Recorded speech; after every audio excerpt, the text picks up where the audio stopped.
میں قابل احترام ہمارے ریاست کے معروف عالم دین حضرت مولانا عبدالقوی صاحب دامت برکاتہم سے درخواست کرتا ہوں کہ وہ ہمیں رہنمائی فرمائیں۔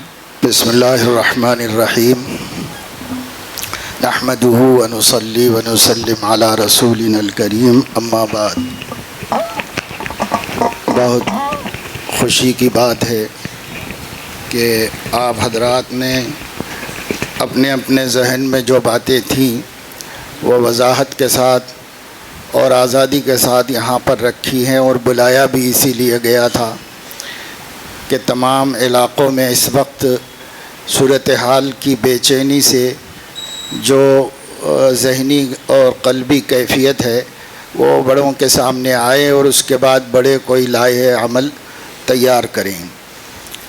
ملک کی موجودہ صورتحال میں میں بھی انہی لوگوں کا ایک فرد ہوں جو حیران اور بے چین ہیں اور رہنمائی کے موقف میں نہیں ہوں، اس لیے چند باتیں آپ حضرات کے سامنے اسی طرح پیش کر دیتا ہوں جس طرح اور حضرات نے پیش کی۔ بعض باتیں اکابر کے سامنے نقل کرنے کی ہیں اور بعض آپ حضرات سے کہنے کی ہیں۔ پہلی بات یہ ہے کہ یہ جتنی تجویزیں آ رہی تھیں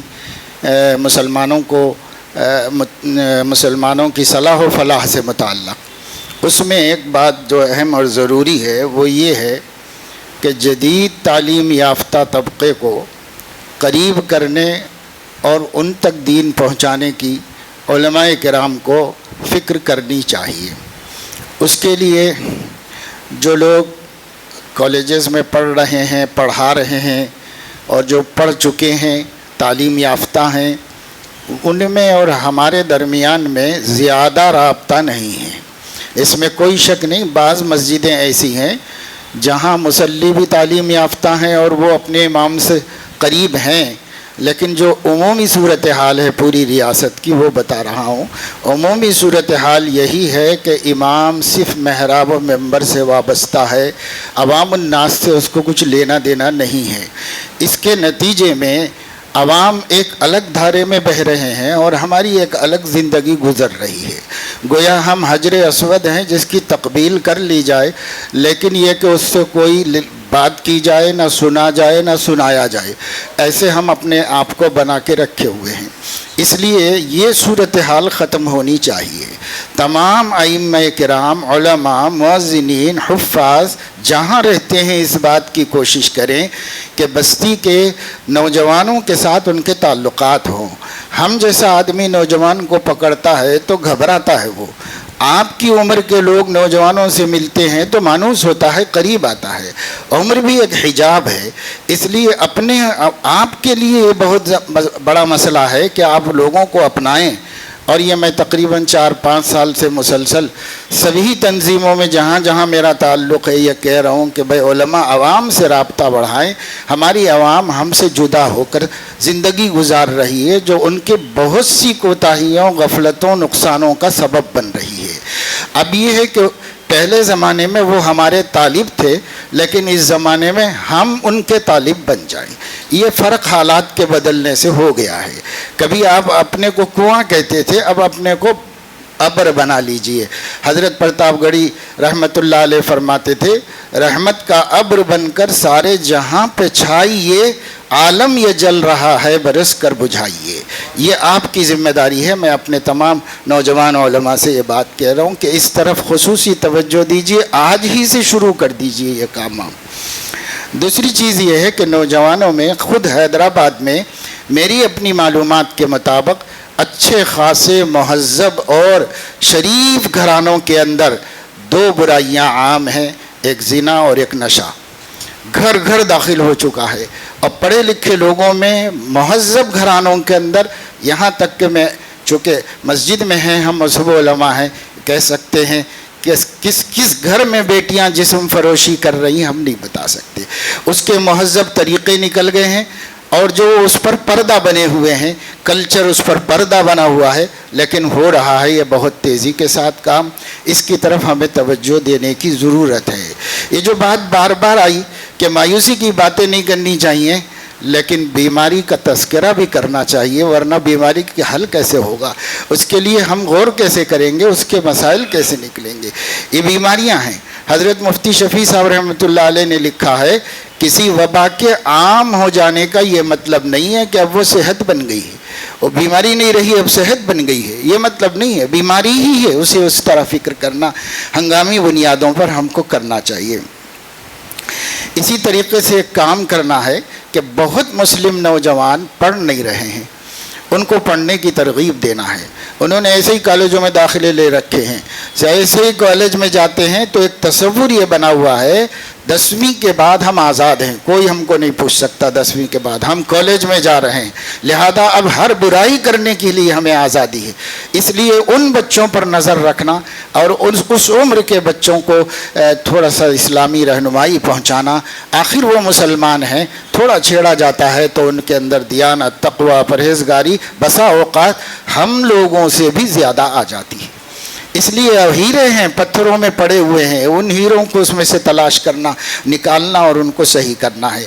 ابھی ایک تقریب کے بارے میں ایک ٹیچر نے، معتبر ٹیچر نے بتایا کہ غیر مسلم کالج میں پڑھنے والے مسلم لڑکوں لڑکیوں نے، صرف مسلم لڑکوں لڑکیوں نے علیحدہ ایک پارٹی کی جس میں 12 لاکھ روپے خرچ کیے ایک رات میں، اور اس میں بچیوں کے برقعے چھین کے نکال کے چھپا دیے اور اس کے اندر حقہ، نشہ، ہر چیز کی۔ اور جب کالج کے ذمہ داروں سے، سرپرستوں نے شکایت کی تو انہوں نے کہا یہ آپ کی قوم کے بچے ہیں، ہمارا کوئی بچہ اس میں شریک نہیں ہے۔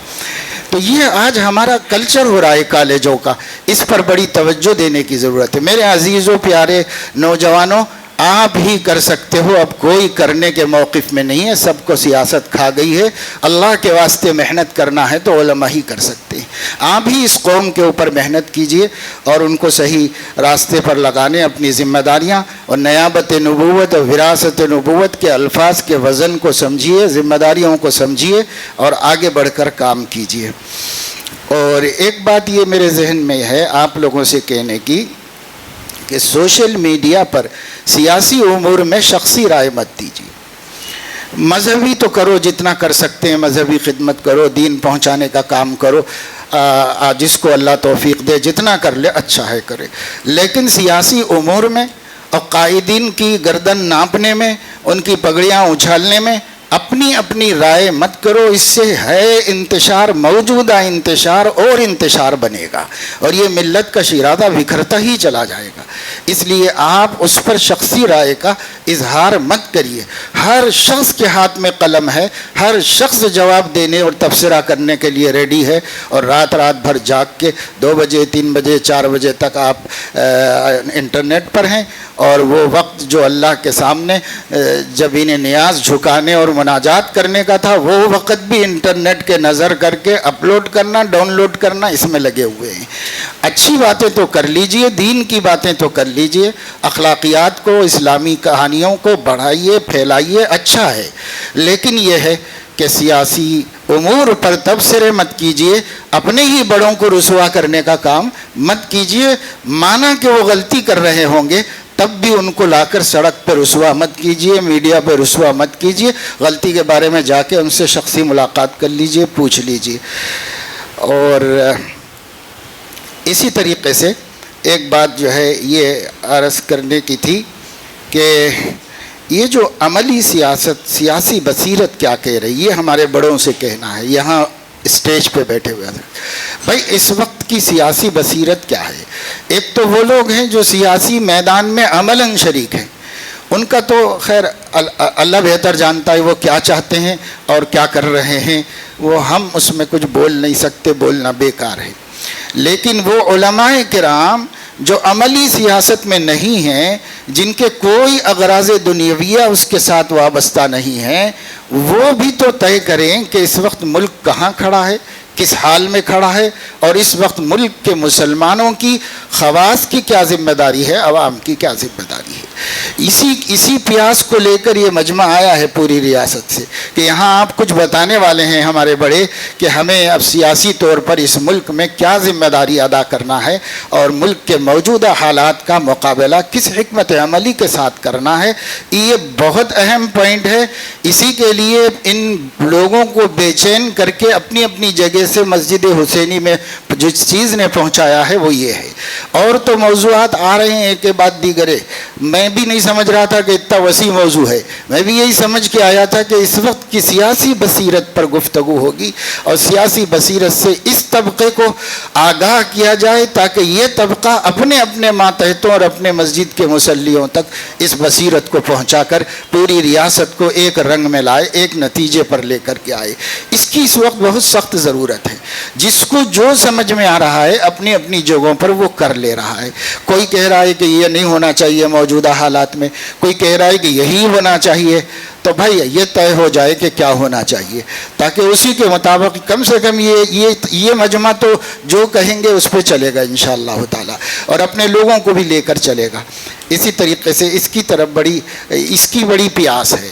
اس وقت ہم بہت جو آنکھوں سے دیکھ رہے ہیں, جو کانوں سے سن رہے ہیں, زمین پر رہنے سے زمین کے نیچے چلے جانا بہتر محسوس ہو رہا ہے. ایسے حالات اس وقت ملک میں ملت پر آئے ہوئے ہیں. تو اس وقت ہمیں سب سے زیادہ ضرورت اس حوالے سے سوچنے کی ہے, اس لیے کہ ہم سیاسی اکھاڑے میں نہیں ہیں.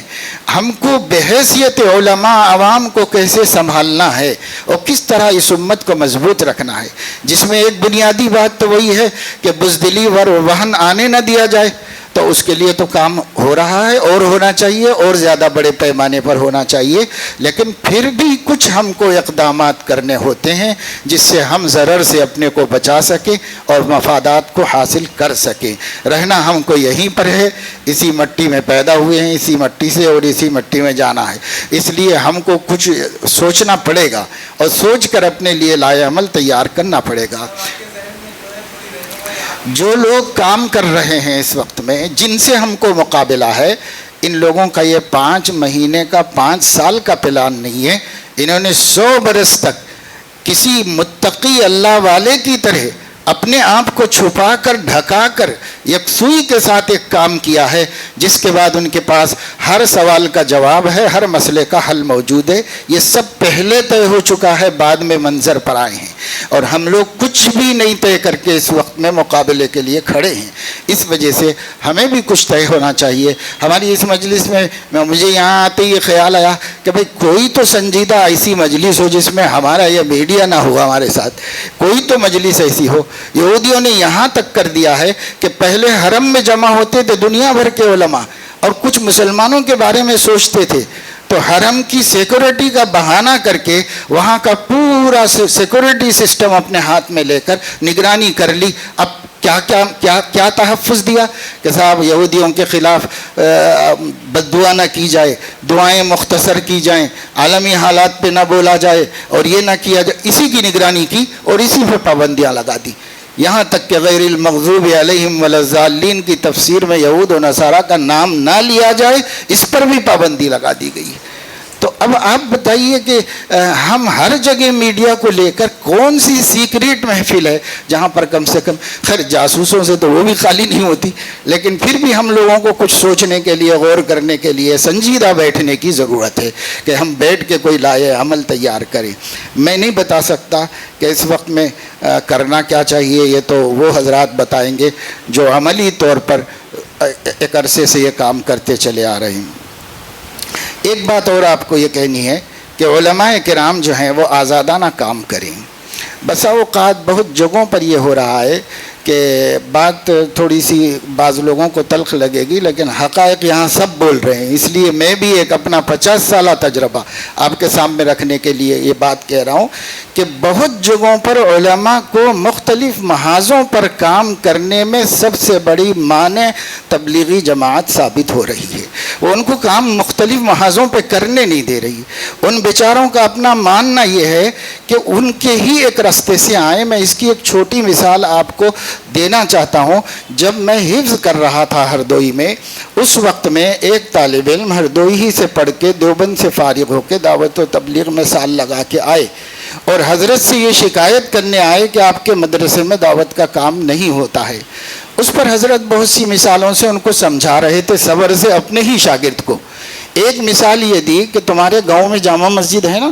کہا اس جامع مسجد میں آنے کے کتنے راستے ہیں؟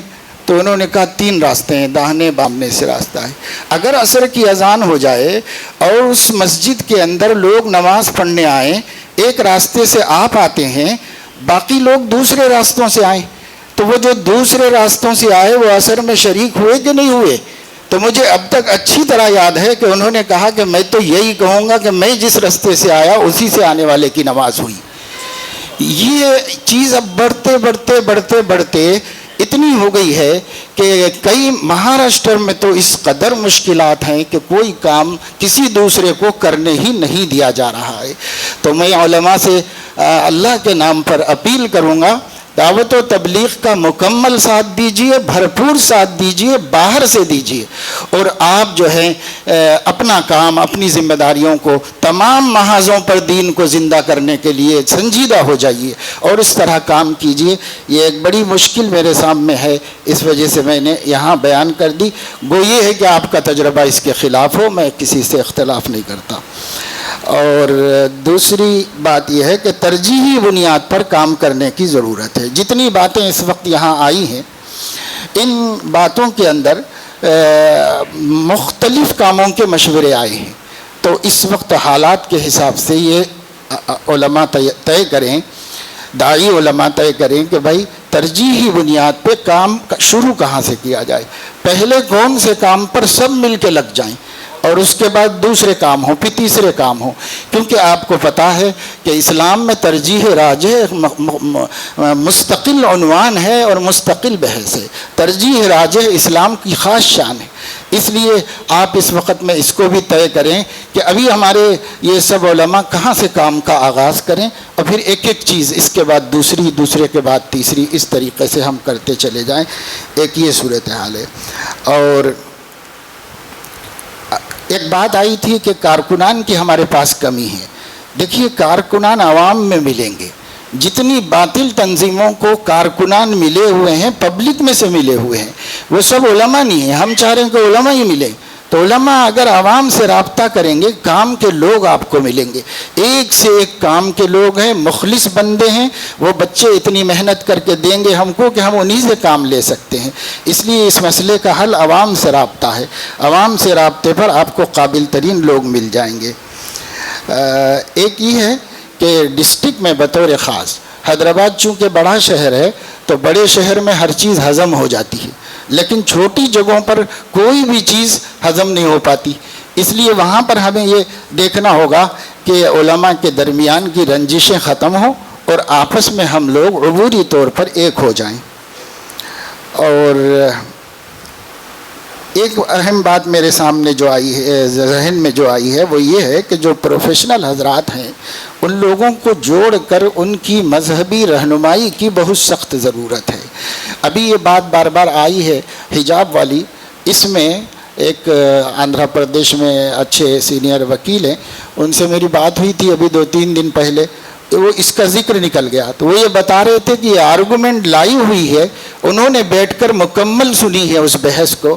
اس بحث کے اندر مثال کے طور پر جج نے یہ بات کہی تھی کہ قرآن میں اس کا حکم ہے کیا، تو انہوں نے آیت پڑھ کے سنائی، ترجمہ بتانے کے لیے کہا تو انہوں نے تفسیر پیش کی، انہوں نے کورٹ نے کہا کہ یہاں معتبر تفسیر عبداللہ یوسف علی کی ہے، اسی میں دکھائیے ترجمہ۔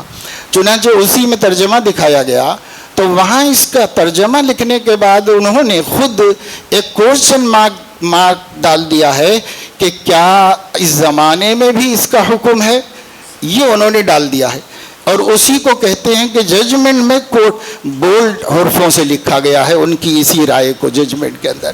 اسی طریقے سے جج نے پوچھا کہ یہ جو حکم ہے کہ حجاب اوڑھ لینے کا، یہ حکم وجوبی ہے یا استحبابی ہے، کیونکہ آپ کے مذہب میں فقہ میں وجوب اور استحباب کے ساتھ بات کی جاتی ہے، ہر حکم واجب نہیں ہوتا، تو اس پر کچھ زیادہ جواب نہیں دے سکے وہ کلا۔